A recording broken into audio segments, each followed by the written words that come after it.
Salam, mən doktor Alşan Paşazadə, uşaq cərrahı və uşaq uroloqu. Bugün məişət şəraitində ən çox rast gəldiyimiz vəziyyətlərdən biri yağ cismi udulmaları haqqında sizə məlumat vermək istəyirəm.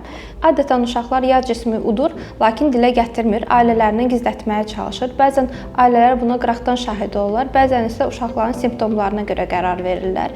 Əgər bir uşaqda döş qəfəsində ağrı şikayətləri varsa, hipersalivasiya dediyimiz ağızdan çox miqdarda suyun gəlməsi kimi şikayətləri varsa, udma çətinliyi varsa, ümumiyyətlə və yaxud udmadan ümumiyyətlə imtina edilməsi kimi bir vəziyyət varsa, bu zaman yağ cismi udulması barəsində düşünmək olar.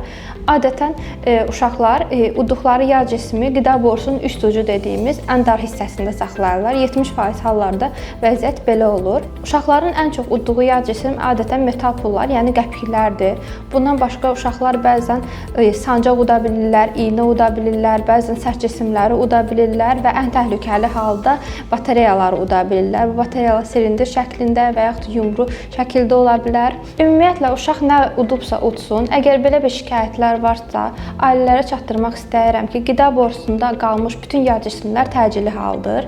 Əgər bir uşaq yağ cismi udubsa, mütləq təcili bir şəkildə bir rentgen müayinəsi, ön və yan proyeksiyadan bir rentgen müayinəsi elətdirməliyik və qida borusunun hansı hissəsində bu yağ cismi ilişib qaldığını görmək lazımdır. Əgər bir uşaq yağ cismi olaraq qəpik udubsa, yəni metal pul udubsa, bunu major forceps dediyimiz alətlə biz uşağı yatıstıraraq qida borusu üst ucundan çıxardırıq. Lakin daha təhlükəli hallarda ola bilər. Bəzən uşaqlar iynə udurlar, ucu açıq sancaq udurlar.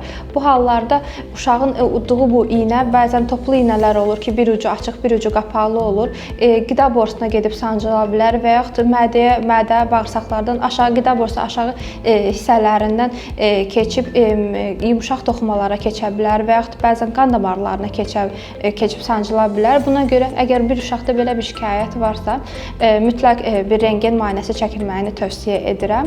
Bundan başqa ən təhlükəli yağ cisimlər arasında batareyalar vardır. Batareyalar silindir və yaxud düymə şəklində olmasından asılı olmayaraq, əgər uşaq udubsa, ilk bir saat içərisində qida borusuna çox ciddi yanıqlar törədir.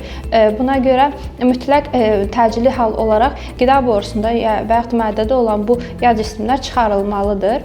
Valideynlərin diqqətinə çatdırmaq istəyirəm ki, əgər bir uşaq batareya udubsa, bir saat içərisində qida borusunu bu həmən yağ cisim yandıra bilər. Buna görə də uşağın qida borusunun deşilmə riski olduğundan və qida borusunun darlıq riski olduğundan təcili olaraq qida borusundakı bu yağ cismi çıxarılmasını tövsiyə edirik.